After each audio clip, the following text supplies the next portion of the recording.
Hello students.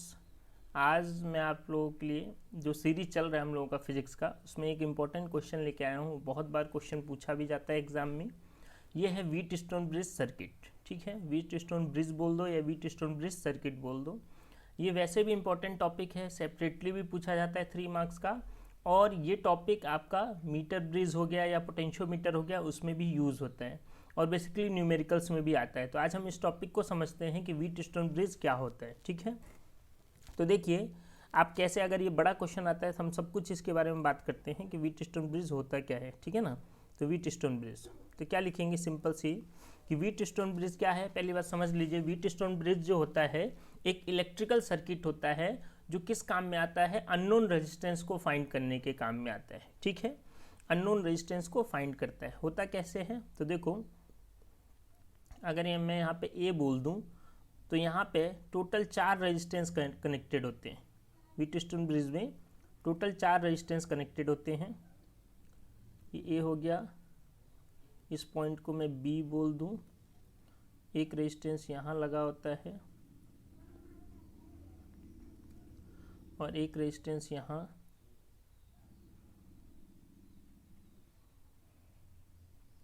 और एक resistance यहाँ। 4 रेजिस्टेंस होते हैं, 2 लेग होते हैं इसमें, तो 4 रेजिस्टेंस होते हैं। ठीक है, ए बी, इसका नाम दे दूँ सी, और ये क्या बोल दूँ, डी। इस रेजिस्टेंस को हम P बोलते हैं, इसको हम Q बोलते हैं, इस वाले रेजिस्टेंस को R बोला जाता है, R, और ये रेजिस्टेंस हो गया हमारा S। और ये चारों रेजिस्टेंस कॉमनली किसके साथ कनेक्टेड होते हैं, गैल्वेनोमीटर के साथ। किसके साथ कनेक्टेड, गैल्वेनोमीटर। और इसका जो रेजिस्टेंस है वो क्या होता है, G होता है। ठीक है, गैल्वेनोमीटर क्या होती है, एक डिवाइस होती है जो क्या करती है, स्मॉल करंट को डिड्यूस करती है। मतलब जब सर्किट में बहुत छोटा करंट होता है उसको फाइंड करने के लिए हम क्या लगाते हैं, गैल्वेनोमीटर। करंट को फाइंड करने के लिए हमारे पास 2 डिवाइस है। एक होता है एमीटर। एमीटर को हाई करंट जब मेजर करना होता है तो एमीटर यूज़ करते हैं, और बिल्कुल स्मॉल करंट मेजर करना होता है तो गैल्वेनोमीटर यूज़ करते हैं। ठीक है, और ये चारों की चारों रेजिस्टेंस कॉमनली किसके साथ कनेक्टेड होते हैं, बैटरी के साथ। ये चारों रेजिस्टेंस को हमने क्या यहाँ पर सप्लाई दे दिया, बैटरी सप्लाई दे दी। ठीक है, तो ये हमारा जो सर्किट बन के तैयार हुआ, ये सर्किट हमारा क्या कहलाता है, व्हीट स्टोन ब्रिज कहलाता है। क्लियर है, व्हीट स्टोन ब्रिज क्या होता है, फिर से देखिए। व्हीट स्टोन ब्रिज में 4 रेजिस्टेंस होते हैं, P, Q, R और S। और ये चारों रेजिस्टेंस कॉमनली किसके साथ कनेक्टेड होते हैं, गैल्वेनोमीटर के साथ ना। अच्छा, यहाँ पे बैटरी है जिससे करंट सप्लाई होगा। यहाँ से मान लीजिए करंट सप्लाई हो रहा है कितना, I। ठीक है, I, ऐसे करंट यहाँ तक कितना करंट पहुँचेगा, I करंट पहुँचेगा। यहाँ तक इस पॉइंट तक कितना करंट पहुँचेगा, I करंट पहुँचेगा ना।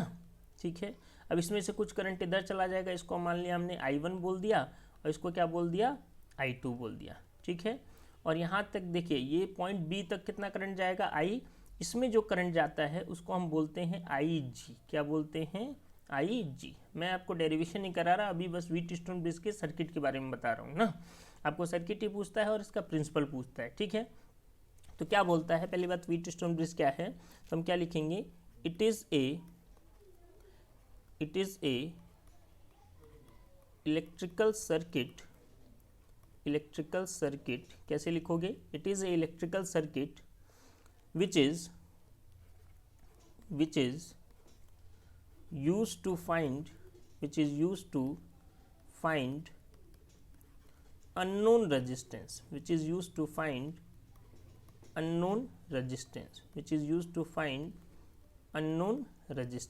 अब अननोन रेजिस्टेंस क्या होगा, देखो P, Q, R, S में 3 हमको पता होंगे और एक अननोन होगा, उसको हम निकाल सकते हैं। कैसे निकालेंगे हम समझेंगे ना।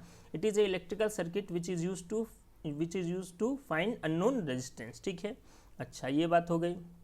दूसरी बात देखो, इन व्हीट स्टोन ब्रिज क्या होता है, यहाँ पे 2 लेग होते हैं। इसको एक लेग बोला जाता है, लेग मतलब साइड। एक लेग ये हो गया और एक लेग नीचे वाला हो गया। ठीक है, 2 लेग होते हैं। तो क्या बोलता है, इसका प्रिंसिपल क्या है, प्रिंसिपल आप लोग क्या लिखोगे, इसका पूछा जाता है तो प्रिंसिपल क्या लिखोगे, according to Wheatstone bridge principle, according to wheat stone bridge principle, if galvanometer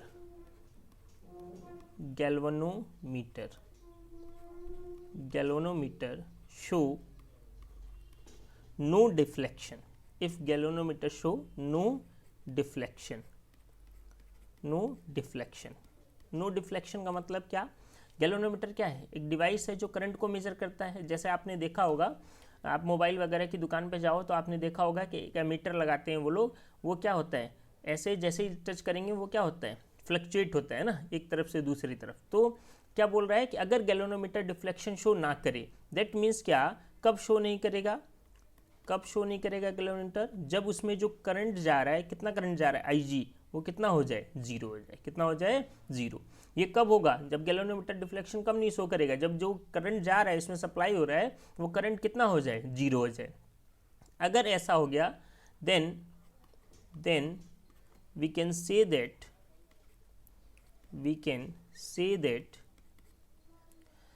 Wheatstone bridge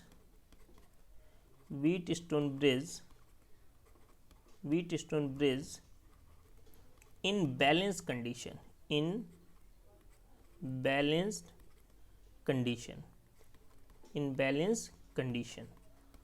बात समझे?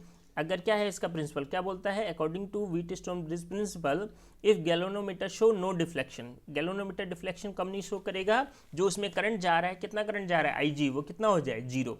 इस केस में हम क्या बोलेंगे कि हमारा जो व्हीटस्टोन ब्रिज है वो क्या है, बैलेंस हो गया। बैलेंस का मतलब क्या, ऊपर वाला लेग, फर्स्ट ऊपर वाला लेग नीचे वाले लेग को क्या करेगा, बैलेंस कर देगा ना। और फॉर बैलेंस कंडीशन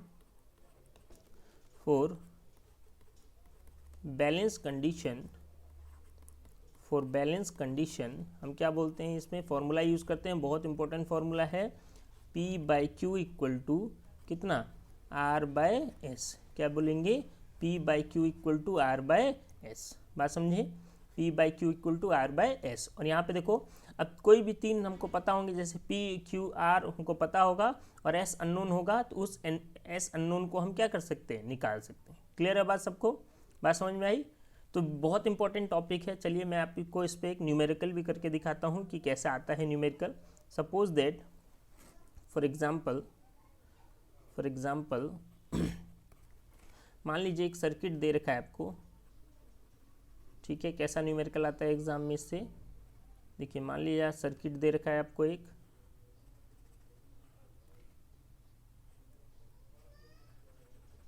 ठीक है, ये हो गया व्हीटस्टोन ब्रिज।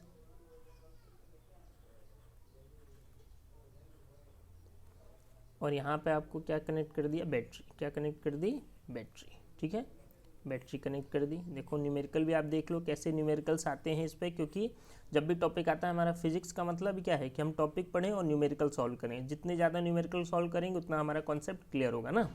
हमको ये बोल दिया, ये मान लिया बोल दिया 2 ओम है, और ये मान लो बोल दिया 3 ओम है, ये बोल दिया मान लीजिए 4 ओम है, और ये हमको बोल दिया 6 ओम है, ठीक है। 4 रेजिस्टेंस लगे हैं, एक 3 ओम, एक 2 ओम, 3 ओम, 4 ओम एंड 6 ओम।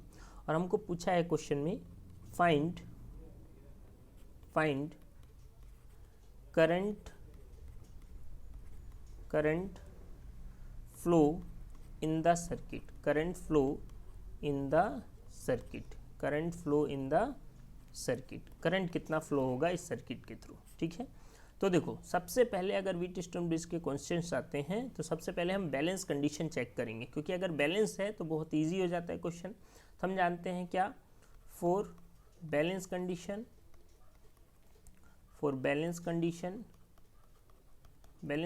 क्या होता है व्हीटस्टोन ब्रिज का, P/Q इक्वल टू कितना होता है, R/S। तो P क्या है हमारा, याद रखिए ये P, ये हमारा Q, और ये हमारा क्या R, और ये हमारा S। तो P कितना हो गया 2, Q कितना हो गया 4, इक्वल टू R कितना हो गया 3, और S कितना हो गया आपका 6 ना।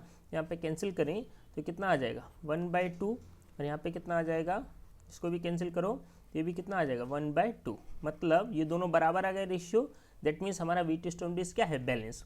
और व्हीटस्टोन ब्रिज बैलेंस हो गया मतलब क्या, इसका मीनिंग क्या हुआ कि यहाँ पे जो करंट सप्लाई हो रहा है IG, वो कितना हो गया, जीरो। कितना हो गया, जीरो। अब जैसे ही यहाँ पे करंट जीरो हुआ तो ये वाला जो वायर है, कनेक्टिंग वायर गैल्वेनोमीटर से जो कनेक्ट हो रहा है, इसका सर्किट में कुछ भी काम नहीं है, ये सर्किट से ख़त्म। मतलब आप इसी डायग्राम को, मैं नेक्स्ट पेज पे समझाऊँ तो इसी डायग्राम को आप कैसे बना सकते हो, वो बीच का जैसे ही करंट हमारा बैलेंस हुआ तो वो हटा सकते हो और उसकी जगह आप कैसा सर्किट बना सकते हो, ऐसा सर्किट बना सकते हो, ठीक है।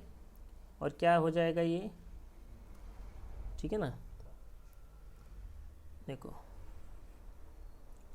मान लिया हमको बैटरी दे रखी है, यहाँ पे बैटरी का वोल्टेज दे रखा है, कितना दे रखा है 10 वोल्ट, कितना दे रखा है क्वेश्चन में, मान लो 10 वोल्ट ना।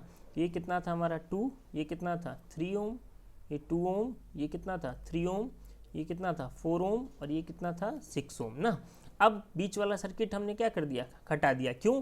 क्योंकि क्या हुआ, उसमें जो करंट सप्लाई हो रहा था वो क्या हो गया, जीरो। हमने पढ़ा व्हीटस्टोन ब्रिज का प्रिंसिपल क्या बोलता है कि अगर व्हीटस्टोन ब्रिज बैलेंस है तो IG कितना हो जाता है, जीरो। और जब करंट जीरो तो उस वायर का कोई भी मीनिंग यहाँ पे नहीं है। अब ये सर्किट हो गया आपका ना। अब इसको कैसे सॉल्व करोगे, ये सिंपल सर्किट बन गया। कैसे, जैसे देखो ये 2 ओम और 3 ओम कैसे कनेक्टेड है आपस में, ये कनेक्टेड है सीरीज। क्यों? क्योंकि इनका एक एंड आपस में कनेक्ट हो रहा है। और सीरीज का मतलब क्या होता है, जब एक एंड आपस में कनेक्ट हो तो वो क्या कहलाते हैं, सीरीज। तो 2 ओम 3 ओम सीरीज में हो गए, तो 2 और 3 सीरीज का मतलब क्या, इसकी जगह मैं ऐसे बना सकता हूँ। देखो आपको हमें सर्किट पूरा सॉल्व करके दिखा रहा हूँ, आपको ऐसे करने की जरूरत नहीं है। 2 और 3 सॉल्व हो गए तो उनकी जगह क्या आ जाएगा 5 ओम।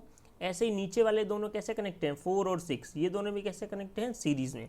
तो सीरीज में डायरेक्ट रेजिस्टेंस जो है प्लस हो जाता है। तो 4 + 6 ये कितना हो जाएगा, ये दोनों कितना हो जाएगा, ये हो जाएगा 10 ओम ना। कितना हो गया 10 ओम। अब बैटरी लगा दो, हमको तो पूछा है ना सर्किट में करंट कितना सप्लाई होगा, तो ये बैटरी कितनी है 10 वोल्ट की। अब ये दोनों देखो कैसे कनेक्ट हो गए, ये दोनों कैसे कनेक्टेड है, पैरेलल। और पैरेलल में हम जानते हैं फॉर्मूला क्या होता है पैरेलल का, दो रेजिस्टेंस का, R1 R2 divided by R1 + R2 ना। तो RE इक्वल टू R1 कितना हो गया 5, R2 कितना हो गया 10 डिवाइडेड बाई कितना हो गया 5 + 10 ना।